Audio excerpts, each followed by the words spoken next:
ये कथा से शिक्षा लेनी चाहिए। देखिए, आप 2 युगों तक प्रतीक्षा किए। त्रेता में 4 लक्ष्मी ने नहीं मिलने दिया। ये कथा से शिक्षा लेनी चाहिए कि सतयुग में भी 4 लक्ष्मी ने नहीं मिलने दिया, त्रेता में 4 तब भगवान नहीं मिले। आज द्वापर में कह रही प्रभु अब तो मेरी मनोकामना पूर्ण कर दो।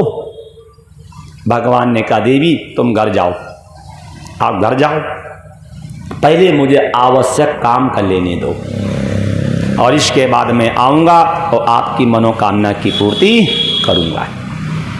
ऐसे भगवान ने उसको आश्वासन दिया, कुब्जा को वहां से विदा कर दिया। इसके बाद भगवान आगे जाते, कहाँ? जहां रखा था धनुष। ये धनुष क्या है? ये अहंकार का प्रतीक है। जब तक अहंकार गलेगा नहीं तब तक ईश्वर प्राप्ति होगी भी नहीं। जब तक बीज गलेगा नहीं तब तक पेड़ बनेगा नहीं। बनेगा क्या? बोलो। जो आप खेत में बीज बोते हो, अगर बीज गलेगा नहीं तो क्या पेड़ बनेगा? अगर बूंद गलेगी नहीं तो क्या सागर बनेगी? अगर जीव का अहंकार गलेगा नहीं तो जीव क्या ब्रह्म बनेगा? हमें तो कभी कभी बड़ी चिंता होती है। मरे जा रहे, हम डॉक्टर हैं, हम मास्टर हैं, हम पंडित हैं, हम ठाकुर हैं, लेकिन इनसे ये पूछा जाए जब शरीर तुम्हारा नहीं है तो तुम पंडित कहां से बन गए? ये लिखा है, बड़े भाग मानस तन पावा। अरे शरीर तो तुम्हें मिला हुआ है, और जब शरीर आप हो नहीं तो पंडित बने कहां से आप? लेकिन बात तो वही है, सत्संग कभी हमने किया ही नहीं है। अच्छा, आप कभी अपने को मिट्टी मानते हो? अगर हम कहें मिट्टी, इधर आओगे आप? जब आप अपने को मिट्टी नहीं मानते हो, आप अपने को जल नहीं मानते हो, जब आप अपने को वायु नहीं मानते हो, जब आप अपने को अग्नि नहीं मानते हो, जब आप अपने को आकाश नहीं मानते हो, तो इनसे बने हुए शरीर को अपना क्यों मानते हो? बताओ, शरीर कैसे बना है? छित जल पावत गगन समीरा। जब इन तत्वों को अपना रूप नहीं मानते हो तो इन्हीं तत्वों से बने हुए शरीर को अपना रूप काहे मानते हो? है ही नहीं, सत्संग किया ही नहीं। हम देखते माताएं आती हैं तो बस देखती नहीं है। और एक जगह कथा में हमने क्या किया, रावण की फोटो लगाई, सूर्पनखा की फोटो लगाई, और माताएं अपना अंधी होती, बस उनको पैर छूने, किनके छूने उन्हें मालूम ही नहीं, बस भेड़िया चाल है। जानबूझ के मैंने कथा में रावण की फोटो लगाई, सूर्पनखा की फोटो लगाई, कंस की फोटो लगाई और राम की फोटो हटा दी। लेकिन भगत जी आए, भगत जी। अच्छा, यहां भी देख लेना आप, कोई परमात्मा से लेना देना ही नहीं है। बस खोपड़ी में कीड़ा भर गया है, कथा में जाना है, क्योंकि हमने नहीं कहा कथा में सो जाओगे तो सीधे बैकुंठ चले जाओगे, क्योंकि हमारे बप्पा की सरकार है ना, है? हम लोग कहते आओ कथा में, मन न लगे तो सो जाओ। अच्छा, जब बोलने वाला कुत्ता बन रहा है तो सोने वाले बैकुंठ जाएंगे क्या? इसे थोड़े जगो, थोड़े जगो। और अंधविश्वास का नाम श्रद्धा नहीं है। एक माता जी थी, हो सकता पलियाई की हों, जा रही थी काली जी के मंदिर, वो नहीं उधर, तो टोकरी में फूल लेकर के जा रही थी, लोटा भी था जल का। सुनना ही श्रद्धा कैसे बनती है। तो रास्ते में पड़ी थी कुत्ता की लेटरिंग। तो माता जी ने सोचा हम तो अशुद्ध हो गई, कोई दूसरा अशुद्ध ना हो जाए, है कि नहीं? आप मंदिर जा रहे हो, कथा में जा रहे हो, और किसी गंदी वस्तु पे दृष्टि पड़ जाए तो हम अशुद्ध हो गए। तब माता जी ने सोचा हम तो अशुद्ध हो गए, कोई दूसरा अशुद्ध ना हो जाए। तब माता जी ने क्या किया, थोड़ी धूल ली और उसके ऊपर डाल दी और अपना नहाने चली गई। पीछे पीछे आ रही थी अम्मा की एक बहू। तो बहू ने सोचा ये अम्मा सिद्ध स्थान को पूजती हैं, तभी हमारा खून पीती हैं। तब बहू ने क्या किया, अपनी टोकरी से 2 फूल निकाले और उसी धूल के ऊपर रख दिए। और पीछे पीछे आ रही थी कि पड़ोसिन। तब पड़ोसिन ने समझा ये सास बहू सिद्ध स्थान को पूजती हैं। सास और बहू दोनों सिद्ध स्थान को पूजती हैं, तभी उनके घर में बड़ी शांति है, बड़ी बरकत है, बड़ी उन्नति है। तो उसने क्या किया, अपने कंधे से उतारी चद्दर उसके ऊपर रख दी। इतने में क्या हुआ, एक भावलपुर का आ रहा था, गधा कहो चाहे इंसान कहो, आपकी दृष्टि में इंसान होगा, शास्त्र की दृष्टि में गधे होंगे, सिद्ध स्थान है। तो उसने कहा हम चबूतरा बनवाएंगे। तो वहाँ चबूतरा के लिए ईंटें गिरने लगी।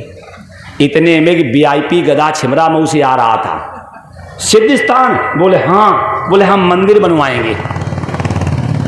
तो वहाँ मंदिर के लिए भी ईंटा और सीमेंट मोरम सरिया। इतने में हमारी अम्मा नहा करके आई। तो अम्मा ने पूछा ये मंदिर काहे बन रहा है? बोले हमें नहीं मालूम है। क्यों बनवा रहे हो? बोले हमें मालूम है नहीं। उस माई ने कहा भी बनवा क्यों रहे हो? बोले हमें नहीं मालूम है। अरे फिर बनवा क्यों रहे हो? बोले भावलपुर के एक आदमी जो चबूतरा बनवा रहा था, इसलिए हमने मंदिर बनवाने का संकल्प किया। फिर चबूतरा वाले पकड़े गए, आप चबूतरा काहे बनवा रहे हो? बोले हमें मालूम ही नहीं है। फिर बनवा क्यों रहे हो? बोले तुम्हारी पड़ोसी ने चद्दर चढ़ाई इसलिए बना रहे। पड़ोसी पकड़ी गई, चद्दर क्यों चढ़ाई? बोले हमें मालूम नहीं। फिर चढ़ाई क्यों? बोले तुम्हारी बहू ने यहाँ पे फूल चढ़ाए थे इसलिए हमने चद्दर चढ़ाई। फिर बहू पकड़ी गई, तुमने यहाँ पे फूल क्यों चढ़ाया? बहू ने कहा हमें मालूम है नहीं। चढ़ाया क्यों? बहू ने कहा सास से तुमने यहाँ धूल क्यों चढ़ाई? तो सास ने कहा था लेटरिन पड़ी थी इसलिए। बिल्कुल दशा यही है, और इसमें दोष नहीं, दोष है हम गधों का। ये बड़े बड़े गधे नहीं। वही मैं आपसे कहता हूं कि अंधविश्वास का नाम श्रद्धा नहीं है, अंधविश्वास का नाम है जड़ता, मूर्खता और विक्षिप्तता। और जितने ये आडंबरी लोग हैं, इन लोगों ने हमें गुमराह कर दिया है। इन्हें यही नहीं मालूम है कि ईश्वर जड़ है कि चेतन है। दशा हमारी आपकी तो यही है। कहाँ जा रहे हो? बोले मंदिर में। क्या करने? बोले पूजा करने। किसकी पूजा? बोले भगवान की। फिर आप उनसे पूछो भगवान जड़ है कि चेतन, चुप हो जाएंगे। पूजा करते हो? बोले हाँ। किसकी? बोले भगवान की। कहाँ पे? बोले मंदिर पे। फिर पूछो भगवान जड़ है कि चेतन? ये मैं आपकी निंदा नहीं कर रहा हूं, मेरा निवेदन है थोड़ा अपना विवेक जगाओ, थोड़े आप समझदार बनो, थोड़े आप विवेकी बनो। क्यों? अंधविश्वास का नाम श्रद्धा नहीं है, अंधविश्वास का नाम है जड़ता, मूर्खता और विक्षिप्तता। लेकिन गलती आपकी नहीं, क्योंकि पागल तो हम ही लोगों ने बनाया है। कथा में जाएंगे तो कहेंगे वो पीतल के भगवान पकड़ा देंगे, बोले भगवान है ये। फिर आप कहोगे पंडित निंदा करने लगे। मैं निंदा नहीं कर रहा हूं, मैं आपसे कहता हूं थोड़ी विवेकी बनो, विवेक बनो। जब पृथ्वी हम नहीं हैं, जब जल हम नहीं हैं, जब तेज हम नहीं हैं, जब अग्नि हम नहीं हैं, जब आकाश हम नहीं हैं, तो इनसे बना हुआ शरीर क्या आप हो सकते हो? क्या बोलो, इनसे बना हुआ क्या शरीर आप हो सकते हो? साफ लिखा है बड़े भाग मानस तन पावा। शरीर आपको मिला हुआ है जी, बड़प्पन की टोपी लगाए खोपड़ी पर घूम रहे हैं कि हम पंडित हैं, तो आप उनसे कहना शरीर में पंडित कहाँ है, दिखाओ मुझे। जो ये बड़प्पन की टोपी लगा करके घूम रहे कि मैं छत्री हूं, आप कहना शरीर में छत्री कहाँ है, मुझे दिखाओ। जो ये बड़प्पन की टोपी लगा करके घूम रहे कि मैं डॉक्टर हूं, मैं मास्टर हूं, मैं कथावाचक हूं, आप उनसे पूछना ये शरीर में डॉक्टर मास्टर है कहां, दिखाओ मुझे। थोड़े विवेकी बनो तभी बात बनेगी, और अन्यथा हजारों जन्म ऐसे बीते तो ये भी जीवन ऐसे ही बीत जाएगा। देखो आपके सामने प्रमाण है, ये जो धनुष जो है ये अहंकार का प्रतीक है, और जब तक अहंकार गलेगा नहीं, जब तक अहंकार जलेगा नहीं, जब तक अहंकार मिटेगा नहीं, तब तक हम और आप ईश्वर प्राप्ति के अधिकारी बनेंगे भी नहीं। कैसे भी अहंकार मिटाओ, कैसे भी ये अहंकार मिटाओ। कंस के यज्ञ में रखा था धनुष, ये धनुष आया कहां से था? जिस समय कंस का विवाह अस्थि और प्राप्ति के साथ हुआ था, जरासंध की दो कन्याएं थी, अस्थि और प्राप्ति, और जिस समय जरासंध ने अपनी कन्याओं का विवाह कंस के साथ किया था तो दहेज में दिया था यही कुबल्या पीठ हाथी और धनुष। कई कथा ये भी आती है ये धनुष परशुराम जी ने दिया था, ये धनुष परशुराम जी ने दिया था, और कहीं कहीं कथा आती है कि ये धनुष कंस के विवाह में मिला था। लेकिन इसका आशय यही है कि जब धनुष टूटेगा तो कंस उसी के हाथ से मरेगा। आज कंस ने उसी को रखा था रंगशाला में। जैसे कृष्ण बलराम ग्वाल वालों को लेकर के चलने लगे, सेवकों ने मना किया, आप अंदर नहीं जाओगे। भगवान ने कहा देखो मैं ममाने में आया हूं, अब मुझे तो सब जगह घूमने की अनुमति है। सेवकों ने मना किया, भगवान ने कहा मैं जाऊंगा, बोले नहीं जाओगे, मैं जाऊंगा। आपस में इनमें थप्पड़ मुक्का हुआ, अंत में अंदर गए और प्रणाम कर करके पिनाक को मतलब धनुष को तोड़ दिया। जो अजगब नाम का धनुष उसको तोड़ दिया। उसकी भयानक आवाज हुई है, कंस के कान में गई है, सेवकों ने सारी बात बताई है। रात भर कंस को नींद नहीं आई। अच्छा, हमें और आपको अगर अपना मृत्यु दिन मालूम हो जाए तो नींद आएगी क्या? ये तो ईश्वर की बड़ी कृपा है। जब जन्मदिन याद है तो इतने परेशान हैं है? जब जन्मदिन याद है तो इतने परेशान हैं, और कहीं मृत्यु दिन याद हो तो मैं तो ईश्वर को धन्यवाद देता हूँ, कम से कम उसने मेमोरी ऐसी बना दी है जो कम से कम हमें पिछले जन्म की याद नहीं है। अगर कहीं पिछली याद होती तो एक पत्नी की याद में इतने टेंशन में है, अब ये सारी पत्नियां याद आती, सारे टिल्लू पिल्लू याद आते, तो कभी कभी ईश्वर को धन्यवाद दिया करो कि कैसी मेमोरी लगाई है कि शरीर छूटा याददाश्त चली गई। तो ध्यान रखना है, कंस को रात भर नींद नहीं आई। रात भर कृष्ण कृष्ण कृष्ण चिल्लाता रहा। क्यों भैया? मृत्यु को डर, मृत्यु से डर क्यों लगता है? क्योंकि मृत्यु हमारे स्वभाव में है नहीं, इसलिए हमें और आपको मृत्यु से डर लगता है। प्रातः काल हुआ, एक सिंहासन पे बैठा है कंस, नीचे उसके भाई बैठे हुए हैं, और मुष्टिक चारूक इत्यादि की व्यवस्था की गई। ब्राह्मणों की अलग, माताओं की अलग और महात्माओं की अलग, और आए हुए लोगों के रुकने की व्यवस्था सबकी अलग अलग रंगशाला में की गई।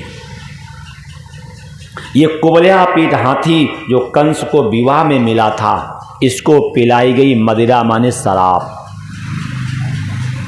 देखो, शराब इसलिए पिलाई जाती थी हमारी बुद्धि को नष्ट करने के लिए। जैसे किसी भी अन्न को और कढ़ाई में डाल के भूंज दो तो क्या खेत में जमेगा? नहीं जमेगा। तो नशा करने से मेरे अंदर जो दया, प्रेम, करुणा, स्नेह, शिष्टाचार, सभ्यता, संस्कृति, इसके संस्कार नष्ट हो जाते हैं। नशा करने से मेरे अंदर जितने धार्मिक संस्कार हैं वो सब नष्ट हो जाते हैं। लेकिन मुझे तो कभी कभी बड़ा बुरा लगता है कि पता नहीं लोगों को क्या हो गया है। आज हम लोगों ने अपने पेट को बना रखा है कब्रिस्तान। इंसानों के जो शमशान हैं वो घर के बाहर बनने लगे हैं और पशु और पक्षियों के शमशान जो है वो पेट के अंदर बनने लगे। आज हमने अपने पेट को बना दिया कब्रिस्तान। आज हमने अपने पेट को बना दिया रेल का इंजन। आज हमने अपने पेट को बना दिया मधुशाला। ये कथा से शिक्षा लेनी चाहिए। ईश्वर ने बड़े भाग्य से मनुष्य शरीर दिया है। इस शरीर का दुरुपयोग करना कोई बुद्धिमत्ता नहीं।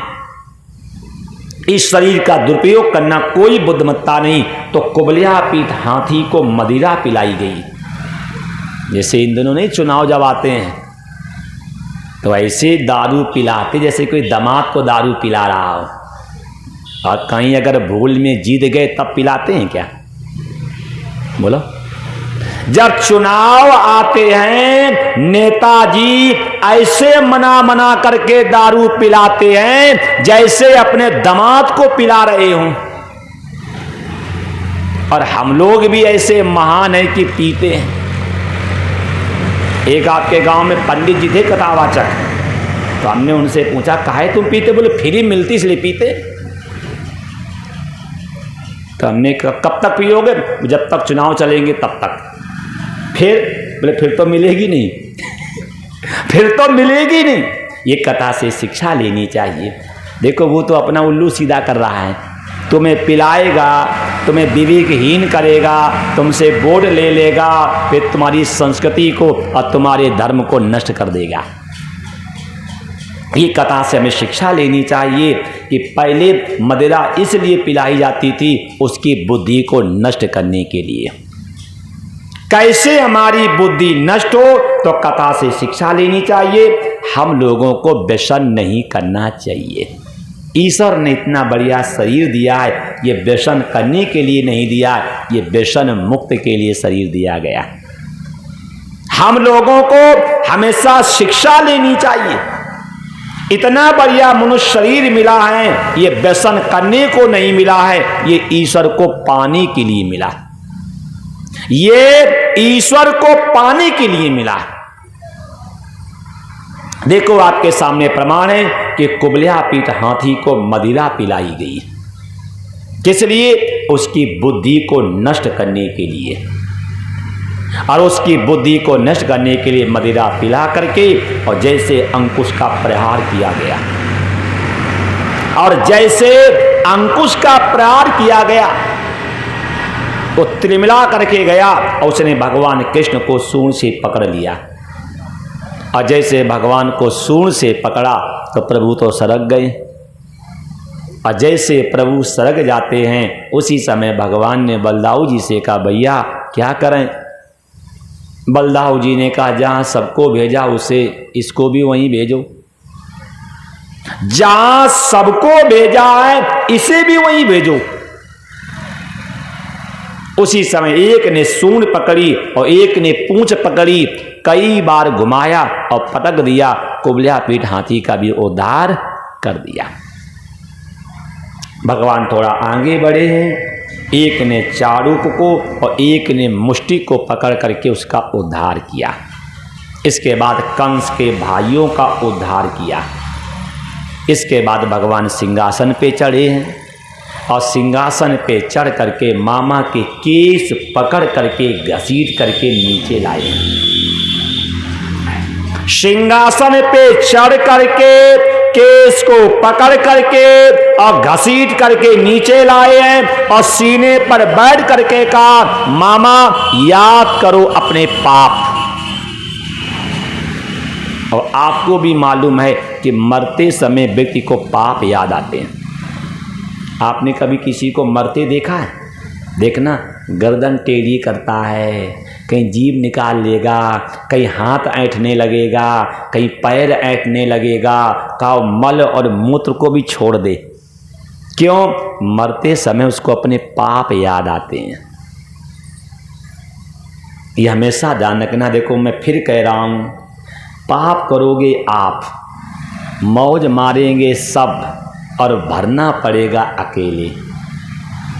बोलो, अगर आपको बुखार आ जाता है तो पत्नी कहीं आधा बटवाती है क्या? नहीं बटवाती है? जब बीमारी आ जाती है, चाहे शुगर हो चाहे बुखार हो, तो आपकी पत्नी आपके पुत्र जब आपसे नहीं, अच्छा कहीं ऐसा हुआ है कि हमें 500 शुगर हो गई तो 100 अपने बच्चों को दे दें, 100 पत्नी, ऐसा होता है क्या? एक कथा से शिक्षा ले लेना। पाप करोगे आप, मौज मारेंगे सब और भरना पड़ेगा अकेले। लेकिन हम लोगों में बुद्धि नहीं है। सुबह से लेकर के शाम तक हाय पैसा हाय पैसा हाय पैसा में लगे रहते हैं। धर्म भी याद नहीं कि धर्म क्या अधर्म क्या, लेकिन वो परिणाम आपको अकेले ही भरना पड़ता है। ये कथा से शिक्षा ले लेना। सिंहासन पे चढ़ करके केस को पकड़ करके घसीट के नीचे लाए हैं और सीने पर बैठ के कहा, मामा याद करो अपने पाप। यही मेरा आपसे भी निवेदन है कि भैया ऐसा काम मत करना जो अंतिम बिगड़ जाए। ऐसा काम मत करना जिससे अंतिम बिगड़ जाए। सीने पर बैठ करके भगवान ने कहा, मामा याद करो अपना पाप। और ये मैंने आपको पहले भी कही थी कि बचपन में माँ याद आती है, जवानी में पत्नी याद आती है, बुढ़ापे पे नाती याद आता है, मरते समय पाप याद आता है और मरने के बाद परमात्मा याद आता है। अगर जिंदा में ईश्वर की याद रहे तो हम और आप पाप करेंगे ही नहीं। अगर जिंदा में ईश्वर की स्मृति बनी रहे तो हम और आप पाप करेंगे ही नहीं। सीने पर बैठ करके भगवान ने कहा, मामा याद करो। मामा इन्हीं हाथों से तुमने मेरे नाना के सिर से मुकुट उतारा था। मामा इन्हीं हाथों से तुमने मेरी मां के केस पकड़ करके रथ से खींचा था। मामा इन्हीं हाथों से तुमने हमारे 6 भाइयों को मारा। मामा इन्हीं हाथों से तुमने गौओं को मारा, संतों को मारा, महात्माओं को मारा, यज्ञ को विध्वंस किया, शुभ कर्मों में बाधा डाली। मामा अब तुम्हारा घड़ा पाप का भर गया। मुष्का का प्रहार किया, कंस काल नेमी का अवतार था, उसका उद्धार कर दिया। कितनी बढ़िया कथा से शिक्षा मिलती है कि अगर कोई अधर्म कर रहा है, अनीति कर रहा है, दुराचार कर रहा है, बेविचार कर रहा है, तो उसका विरोध करना हमारा धर्म है। लेकिन हम लोगों ने तो कायरों की परिभाषा सीखी, मालूम कौन? जाई बिद राखे राम ताई बिद रहिए। और गाल पर कोई थप्पड़ मारे, बोले दूसरा गाल आगे कर दीजिए। ये कायरों की परिभाषा गाने की बिल्कुल भी आवश्यकता नहीं है। हमें यहां ये गाना चाहिए, जाई बिद रहे राम ताई बिद रहिए। अब हमने ये पढ़ा, हमें कहीं मिला नहीं है ये कि जाई बिद राखे राम ताई बिद रहिए, बोले महात्मा गांधी गाते थे। और एक हमने और पढ़ा नहीं, गीता सार, जो हो रहा अच्छा हो रहा, जो होगा वो भी अच्छा होगा, जो हो चुका वो भी अच्छा हो, दर्द चिंता क्यों करते हो, क्या लाए थे क्या ले जाओगे, ये सब बकवास है। ये गीता में कहीं है ही नहीं। क्या लाए थे? अपना प्रारब्ध लाए थे। क्या ले जाओगे? अपने पाप ले जाओगे। व्यर्थ चिंता क्यों करते हो? झूठ है। हमें चिंता करनी चाहिए। मनुष्य शरीर बड़े भाग्य से मिला, इसका कहीं दुरुपयोग तो नहीं कर रहे हैं? ये गीता सार जो पढ़ते, ये किसी पाखंडी व्यक्ति का बनाया हुआ है। गीता में कहीं ऐसा नहीं, आप पढ़ के देख लो। आप एक कथा से शिक्षा ले लेना। अगर कोई गाय को, नारी को, धर्म को, ईश्वर को लजा रहा है, बदनाम कर रहा है, लज्जित कर रहा है, तो उसका विरोध करना हमारा धर्म है। लेकिन यहां विरोध नहीं, यहां तो सहयोग किया जाता है। अब मैंने पहले भी कहा था, ब्राह्मण का धर्म है आडंबर का नाश करना। क्षत्रिय का धर्म है अधर्म का नाश करना। वैश्य का धर्म है अभाव का नाश करना। शूद्र का धर्म है असेवा का नाश करना। गुरु का धर्म है अज्ञान का नाश करना। शिक्षक का धर्म है कि हमें बच्चों को ऐसे सुंदर संस्कार देने चाहिए, जहां जाए आपका नाम ले। देखो, यहां कथा से शिक्षा लेनी चाहिए। सीने पर बैठ करके कंस को पाप याद करवाए तो ध्यान रखना, मरते समय हमें और आपको भी पाप याद आते हैं। मरते समय हमें और आपको भी पाप याद आते हैं। इसलिए कैसे भी अपना अंतिम बनाओ, ये कथा से शिक्षा लेनी चाहिए। ऐसे भगवान ने कंस काल नेमी का अवतार था, उसका उद्धार कर दिया। इसके बाद भगवान जेल गए हैं। जेल में जाकर के अपने नाना जी को प्रणाम किया है। सेवकों को बुला करके कहा कि नाना जी को लेकर के जाओ, इनके नख बनवाओ, केश बनवाओ, स्नान करवाओ, सुंदर कपड़े पहनाओ और अभिषेक की तैयारियां करो। फिर भगवान जेल में जाकर के अपने माता पिता को बंधन से छुड़ाते हैं। माता पिता की बेड़ियां, हथकड़ियां, कड़ियां कटवाई हैं और दासियों से कहा मेरी माँ को ले जाकर के केश बनवाओ, नख बनवाओ, स्नान करवाओ और अभिषेक देखने के लिए इनको तैयार करो। पिताजी को भी यही कहा। इसके बाद इन्होंने माफ़ी मांगी है माता पिता से कि मुझे माफ़ कर देना, मैं तो वृंदावन में माखन मिश्री खा करके रास रचा रहा था, तो आप जेल में पड़े पड़े कष्ट भोग रहे थे, आप मुझे माफ़ कर देना। ये कथा से शिक्षा लेनी चाहिए। अगर माता पिता दुखी रहते हैं तो पुत्र का जीना निरर्थक। पत्नी दुखी रहती है तो ऐसे पति का जीना निरर्थक। प्रजा दुखी रहती है तो ऐसे राजा का जीना निरर्थक। गुरु दुखी रहता है तो ऐसे शिष्य का जीना निरर्थक। आपके सामने ये प्रमाण है। स्वयं भगवान अपने माता पिता से माफी मांग रहे हैं कि पिताजी मुझे माफ कर दो, मैं तो माखन मिश्री खा करके वृंदावन में महारास रचा रहा था, तो आप जेल में पड़े पड़े कष्ट भोग रहे थे, इसलिए मुझे माफ कर दो। तो कथा से मुझे शिक्षा लेनी चाहिए, क्योंकि हम पुत्र हैं। हमारे रहते हुए अगर मेरे माँ बाप दुखी हैं तब मेरा जीना निरर्थक। ये कथा से शिक्षा ले लेनी चाहिए कि पत्नी के कहने पे हमें अपने माँ बाप का अपमान नहीं करना चाहिए। स्वयं भगवान माफी मांग रहे कि माँ मुझे माफ कर दो, मैं वृंदावन में माखन मिश्री खा खा करके रास रचा रहा था, वो आप जेल में पड़े पड़े कष्ट भोग रहे थे, तो भगवान ने माफी मांगी है। तो हम लोगों को कथा से शिक्षा लेनी चाहिए कि अपने माता पिता की सेवा करना हमारा धर्म है। जब माफी मांगी है तो उसी समय माता जी ने कहा पुत्र इसमें गलती आपकी नहीं, गलती मेरी है। इसमें गलती आपकी नहीं, गलती है मेरी। तो क्या शिक्षा मिली? कोई व्यक्ति किसी को सुख नहीं दे सकता है और कोई व्यक्ति किसी को दुख नहीं दे सकता। निज कृत हमने जो किए हैं वो हमारे सामने आ रहे हैं। माता जी ने कहा है कि पुत्र इसमें गलती आपकी नहीं, इसमें गलती मेरी है। हमने किसी की माँ को बंधन दिया होगा, हमने किसी माँ को पुत्रों से दूर किया होगा, तभी तो मुझे ये दुख भोगना पड़ा। ये कथा देवी भागवत में आपको मिल जाएगी कि देवकी वसुदेव ने कौन से ऐसे पाप किए थे जो इनको पुत्रों से दूर रहना पड़ा, पुत्रों का मरना देखना पड़ा और जेल की सेवा करनी पड़ी। ये कथा देवी भागवत को कभी पढ़ना तो आपको इस कथा का अर्थ वहाँ मिल जाएगा। यहाँ देवकी ने यही बात कही है कि हमने जो गलती की है उसका प्रारब्ध हम भोग रहे हैं, इसमें आपका कोई दोष नहीं।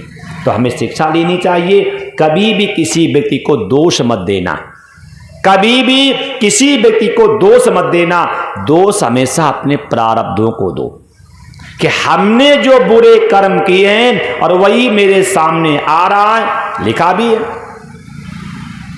तुलसी काया खेत है, मनसा भयो किसान, अपाप पुण्य दो बीज है, बुए सो काट है लोग। शरीर जो एक खेत है, तुलसी काया खेत है, अब मनसा भयो किसान, मन जो है ये किसान है, अब पाप पुण्य दो बीज हैं। ये पाप और पुण्य जो है ये दो बीज हैं। भैया खेत में जो बोगे वही तो काटोगे, इसलिए कभी किसी दूसरे को दोष मत देना। ये शरीर जो है ये खेत है, मन जो है ये किसान है, पाप पुण्य दो हैं ये बीज हैं। तो जैसा बीज बोगे वैसा ही तो काटोगे। ये कथा से शिक्षा लेनी चाहिए। सेवा करना हमारा धर्म है, ठीक, और अगर हमारी सेवा नहीं हो रही तो ये हमारा प्रारब्ध है। भगवान अपनी गलती मान रहे हैं कि हमने आपकी सेवा नहीं की, मुझे माफ कर दो। और माता पिता कह रहे हैं गलती आपकी नहीं, गलती मेरी है, गलती मेरी है, और जो हमने अपराध किया है और वही मुझे परिणाम भोगना पड़ रहा है। ये कथा आती है। इसके बाद नाना जी का अभिषेक हुआ है, नाना जी का अभिषेक हुआ है, नंद बाबा की विदाई हुई है। इसके बाद माता पिता से आज्ञा लेते हैं और माता पिता से आज्ञा लेकर के दोनों भाई उज्जैन में संदीपन जी के आश्रम में शिक्षा लेने गए। देखो इस शिक्षा लेना कि भगवान राम क्या लिखा है, गुरु गृह पढ़न गए रघु। शिक्षा लेना, भगवान राम जो है वो भी गुरु के यहाँ पढ़ने गए और भगवान कृष्ण जो है वो भी गुरु के यहाँ पढ़ने गए। तो क्या शिक्षा लेनी चाहिए, कभी भी गुरु को अपने घर में बुला करके बच्चों को ट्यूशन नहीं पढ़वानी चाहिए। हमेशा अपने बच्चे को गुरु के यहाँ भेजोगे तो वो जो पढ़ेगा वो बनेगा संस्कारित। वो अगर गुरुजी घर में आकर के पढ़ाएंगे तो पढ़ेगा, लेकिन उसकी विद्या कभी भी संस्कारित हो नहीं सकती। लेकिन आज हम गुरुओं में तो स्वाभिमान रहा ही नहीं। 6-6 घंटे पढ़ाते हैं, पढ़ा नहीं पाते हैं, कहते ट्यूशन में आओ तब पढ़ाएंगे। 8-8 घंटे नर्सिंग होम में सेवा करते कर नहीं पाते, कहते क्लीनिंग में आओ तब तुम्हारी गर्दन काटेंगे। बताओ क्या इनकी संतानें बनेगी क्या? यहाँ कोई शिक्षक हो बुरा मत मानना, डॉक्टर, मास्टर, इंस्पेक्टर, कंडक्टर और कलेक्टर 100 में 90 की संतानें आवारा मिलेंगी। 100 में 90 क्यों? अगर मास्टर या डॉक्टर या इंस्पेक्टर अगर इनके जीवन का उद्देश्य पैसा कमाना रहा तो इनके बच्चे कभी बनेंगे नहीं। इनके जीवन का उद्देश्य पैसा नहीं होना चाहिए, इनके जीवन का उद्देश्य धर्म होना चाहिए। लेकिन आज हम लोगों के जीवन का धर्म जो है धन हो गया, धर्म नहीं रहा। कैसे भी पैसा आवे, कर शुद्ध सोई उपाय, पैसा आवे जबन विधि, धर्म रहे चाहे जाए और पाकेट भरे अनेक विधि। तो पहली शिक्षा तो ये लेनी चाहिए कि हमें अपने बच्चों को गुरु के यहाँ अर्थात विद्यालय में पढ़ने भेजना चाहिए। दूसरी शिक्षा ये लेनी चाहिए, अगर हम शिक्षक हैं तो हमें इतना नहीं गिर जाना चाहिए कि घर घर में जाकर के ट्यूशन पढ़ाने की संस्कृति मत डालना। अन्यथा आपको मालूम होगा ये ट्यूशन की परंपरा मालूम कहां से आई है। ये सबसे पहले द्रोणाचार्य ट्यूशन पढ़ाया है। अगर द्रोणाचार्य ने ट्यूशन पढ़ाया ना होता तो इतना बड़ा महाभारत हुआ होता क्या। ये कथा मैं निंदा नहीं कर रहा हूं, ये शिक्षा लो। जब भगवान कृष्ण जब गुरु के यहां पढ़ने जा सकते हैं, जब भगवान राम गुरु के यहां पढ़ने जा सकते हैं, तो हमें भी पैसे के मद में होकर के अपने बच्चों को घर में नहीं, अपने बच्चों को गुरु के यहां पढ़ने भेजो। माता पिता को प्रणाम करके दोनों भाई उज्जैन जाते हैं। संदीपन जी के आश्रम में रह करके इन्होंने 64 दिनों में 64 विद्याएं पढ़ी हैं। 64 दिनों में 64 विद्याएं पढ़ी हैं। बाद में कहा है गुरु जी से को दक्षिणा ले लो। देखो कितनी बढ़िया शिक्षा मिली। संदीपन जी कह रहे हैं कृष्ण जो गुरु अपने शिष्य को अपने पुत्र से 100 गुना ज्यादा नहीं मानता है, ऐसे गुरु की संतान कभी बनती नहीं। अब बताओ आज के शिक्षकों को ये बात पचेगी क्या कि जो गुरु अपने शिष्य को अपने पुत्र से 100 गुना ज्यादा नहीं मानता है, ऐसे गुरु की संतान कभी बनती नहीं। संदीपन जी कह रहे हैं कि आपने मेरे आश्रम में आकर के शिक्षा ली है, ये मेरा सौभाग्य है। ये मेरा सौभाग्य कि आपके माध्यम से हमें पढ़ाने का अवसर मिला और आप जहां भी जाओगे नाम तो मेरा ही होगा कि संदीपन जी का शिष्य है।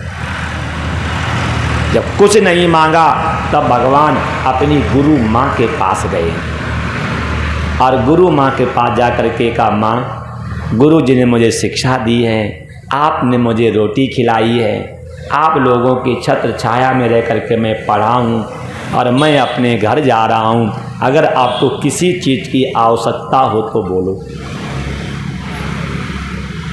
देखो शिक्षा लेनी चाहिए। अगर गुरु जी ने मुझे पढ़ाया है और हमें सफलता मिली है, अगर गुरु को किसी चीज़ की आवश्यकता है तो उसकी पूर्ति करना शिष्य का धर्म है। अगर किसी गुरु ने मुझे पढ़ाया है और हमें सफलता मिली है, अच्छी पोस्ट मिली है, और अगर गुरु को किसी चीज की आवश्यकता है तो उसकी पूर्ति करना शिष्य का धर्म है। स्वयं भगवान गुरु मां से कह रहे हैं कि मां अगर आपको किसी चीज की आवश्यकता हो तो बोलो। माता जी रोने लगी और रो करके कहा, कृष्ण आप समर्थवान हो। एक बार सूर्य ग्रहण का पर्व था और मैं समुद्र स्नान करने गई थी। एक बार सूर्य ग्रहण का पर्व था और मैं समुद्र स्नान करने गई थी और मेरा पुत्र समुद्र में डूब गया है। अगर आप देना चाहते हो तो मेरे पुत्र को दे दो। जैसे गुरु मां ने ये बात कही है, भगवान ने उनकी बात मानी है और भैया को लेकर के जाते हैं समुद्र के किनारे। अब ध्यान रखना 5 पिता होते हैं, जनता चोप नेता चा इन विद्या प्रेक्षति अन्नदाता भयत्राता पंचेता पिता ईश्मता। जनता जो जन्म देता है वो पिता होता है। जनता चोप नेता जो यज्ञोपवी संस्कार करवाता पिता होता है। जनता चोप नेता चा इन विद्या प्रेक्षति जो विद्या पढ़ाता वो पिता होता है। जनता चोप नेता चा इन विद्या प्रेक्षति अन्नदाता जो रोटी देता पिता होता है। अब भय त्राता और जो संकट से बचाता वो भी पिता होता है। 5 पिता हैं। जनता चोप नेता चा एन विद्या प्रेक्षति अन्नदाता भय त्राता पंचेता पिता ईश्मता। गुरु पिता के समान होता है। और जैसे पिता की इच्छा की पूर्ति करना पुत्र का धर्म है, ऐसे गुरु की इच्छा की पूर्ति करना शिष्य का धर्म है। स्वयं भगवान के सामने जब माता जी ने ये बात कही है तब भगवान कहते हैं, मां आप दुखी मत हो, गुरु जी ने मुझे पढ़ाया है और आपने मुझे भोजन दिया है। गुरु जी ने मुझे पढ़ाया है और आपने मुझे भोजन दिया है। आप मेरी मां हैं और वो मेरे पिता हैं, और आपकी इच्छा की पूर्ति करना और गुरु जी की इच्छा की पूर्ति करना हमारा धर्म है।